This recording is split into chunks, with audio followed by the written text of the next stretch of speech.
Vamos trazer Fernanda Manhota, nossa analista de internacional, para se juntar a nós nesta cobertura. Manhota, muito boa tarde, bem-vinda aqui nesse dia histórico especial com a escolha de um novo Papa, Papa Leão XIV, o primeiro nascido nos Estados Unidos, mas também com o fato de ter um passaporte peruano, ter feito sua trajetória no Peru, um país vizinho nosso. Como é que você avalia toda essa questão de se ter pela primeira vez um Papa que nasceu nos Estados Unidos, um Papa norte-americano, nesse contexto de governo Donald Trump, de um vice-presidente J.D. Vance recém-convertido ao catolicismo, mas um Papa que tem ali na sua trajetória e fez menção na sua primeira fala ao mundo, né, a Roma e ao mundo como Papa, falando da importância de se resgatar a doutrina social de Leão XIII, acabando aí, culminando com a escolha do nome Leão XIV, Manhota. Pois é, Yuri, Débora, boa tarde a vocês, a todos que nos acompanham em mais essa cobertura especial aqui da CNN. Eu diria, Yuri, antes de mais nada, que esse é o regozijo do americanista, né? Agora a gente tem até o Papa para poder comentar a respeito. Bom, tirando a brincadeira de lado, Yuri, é importante mencionar algumas coisas e tocando aí na sua pergunta, vou tentar construir um raciocínio. Em primeiro lugar, é uma quebra de paradigma, né? Como a gente vem falando aqui na nossa cobertura. Historicamente, não se elegia um Papa dos Estados Unidos, primeiro porque lá atrás a predominância católica nos Estados Unidos não era exatamente representativa, e depois, nas últimas décadas, justamente pelo peso geopolítico do país. Então, havia uma sensação de que caso, né, a Santa Sé fosse também ocupada por um norte-americano, poderia isso criar uma espécie de desbalanço, de subrepresentatividade no mundo. Também houve períodos na história em que essa reticência estava muito acompanhada da ideia de que, eventualmente, um Papa americano poderia não ser efetivo do ponto de vista do seu papel de mediador, já que em boa parte dos conflitos dos Estados Unidos tem parte ou tem algum tipo de interesse envolvido. Então, por muito tempo, havia essa noção quase tácita de que, embora houvesse cardeais, sim, americanos, eles não eram exatamente elegíveis. Agora, Yuri, eu escutei uma frase mais cedo de um dos nossos analistas, você repetiu quase que as avessas hoje, dizendo que muita gente entra cardeal e às vezes sai papa. Também tem muita gente que entra papa e volta só cardeal, né? Então foi um pouco esse caso. Os favoritos acabaram desbancados, saíram de lá apenas cardeais, enquanto esse, que talvez não fosse ali o que perfilava entre os mais, né, requisitados, embora ocupasse uma posição de poder importante, ele sim acabou ocupando esse cargo tão importante. Agora, partindo desse momento em que há uma quebra desse paradigma, o que talvez a gente possa intuir daí, né? É claro que muito já se falou do ponto de vista do dogma, da doutrina, do que ele representa do ponto de vista religioso, sendo agostiniano, sendo um missionário, tendo uma visão sinodal, isso tudo já foi amplamente tratado aqui pelos nossos especialistas em Vaticano. Agora, do ponto de vista da política internacional, algumas mensagens eu gostaria de destacar. Em primeiro lugar, o fato dele ter aberto a sua primeira fala, fazendo uma clara deferência ao Papa Francisco, inclusive ele usa a expressão de que vai dar seguimento à abordagem de Francisco, e eu extrapolo, portanto, isso ao que também nos afeta do ponto de vista político, para além do ponto de vista doutrinário. A palavra que ele mais usou no seu discurso ali de, digamos, apresentação, foi a palavra todos e a sua variação, né? Todas as suas variações. Isso significa, né, que ele está buscando, antes de mais nada, transmitir uma mensagem de inclusão.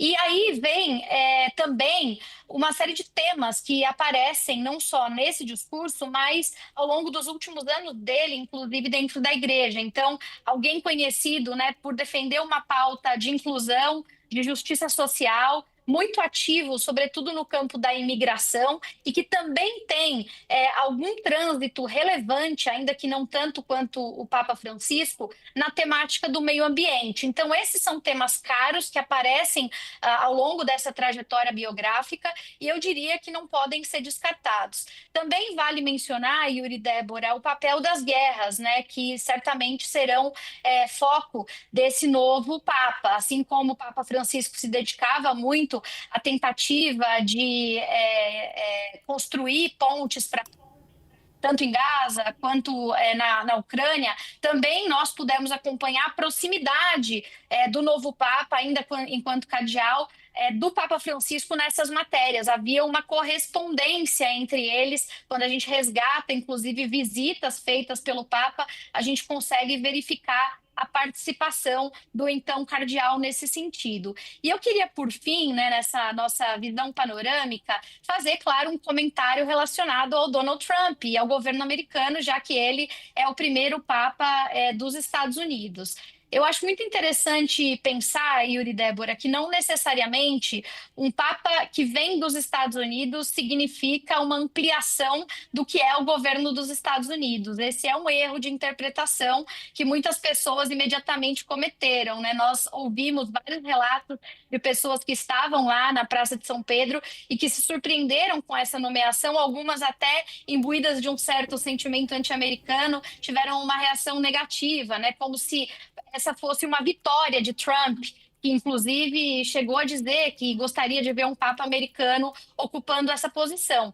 Mas isso não necessariamente é uma verdade. E aí eu vou citar para vocês duas coisas que me parecem boas para a gente refletir por enquanto. Primeiro, o presidente Trump, de fato, nesse processo de ampliação da hegemonia do poder americano, certamente gostaria de ter esse símbolo, né, no Vaticano. Mas ele não foi exatamente partidário desse candidato. Aliás, ele fez muita campanha e falou muito da preferência dele por um outro cardeal lá de Nova York, que era o Timothy Dolan.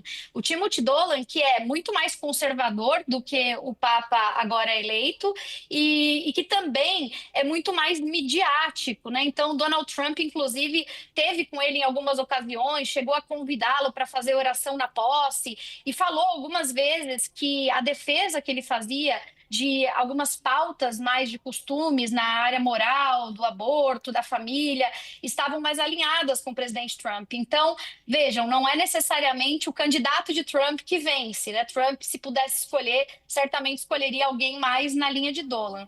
E, por fim, para terminar, eu vou compartilhar com vocês uma publicação que foi feita há poucos minutos, né, logo depois do anúncio do Papa, talvez uma das principais revistas dos Estados Unidos de política externa, a revista Foreign Affairs. Eles publicaram assim em destaque um texto cujo título é "O Conclave manda uma mensagem com um Papa americano". E a tese dessa análise, que uma das principais publicações de relações internacionais do mundo faz, é justamente a tese de que, ao eleger um Papa dos Estados Unidos, nesse contexto de Donald Trump, nós estaríamos vivenciando um contraponto ao que Trump representa, já que esse é um Papa que aprecia, antes de mais nada, uma visão cosmopolita e da diversidade. Então, se até outro dia talvez eleger um Papa americano era para não reforçar a política americana, né? Talvez agora justamente essa seja a estratégia, eleger um Papa americano que seja um contraponto